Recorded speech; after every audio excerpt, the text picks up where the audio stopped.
ఏంటి ఫ్రెండ్, మీ ఆయన ఇంకొక అమ్మాయితో తిరుగుతున్నాడా? Very good. మరి నువ్వేం చేస్తున్నావు? ఏడుస్తున్నావా ఇంట్లో కూర్చొని?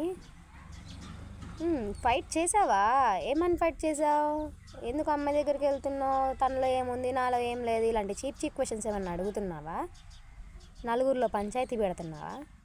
చేయకు. అలాంటివి చేస్తే అవే పెద్ద మిస్టేక్ అవుతాయి. నీ లైఫ్ని నీ చేతులతో నువ్వే నాశనం చేసుకున్నట్టు అవుతుంది. నేను ఒకటి చెప్తాను, వింటావా? ఇంతకు ముందు ఎంతైతే ప్రేమించావో, ఇలా ఇంకొక అమ్మాయితో రిలేషన్ పెట్టుకున్నాడని తెలిసిన తర్వాత కూడా అంతకు మించి ప్రేమించు, రెట్టింపుగా ప్రేమించు. ఆ ప్రేమ అతన్ని మార్చాలి. అలా ప్రేమించు.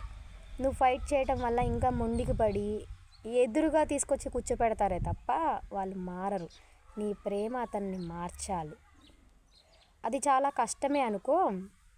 ఇలా వేరే అమ్మాయితో తిరిగిన తర్వాత కూడా నేను ప్రేమించాలా, అది చాలా అంటే చాలా కష్టమైన పని. కానీ ట్రై చేసి చూడు, కంపల్సరీ మారతాడు.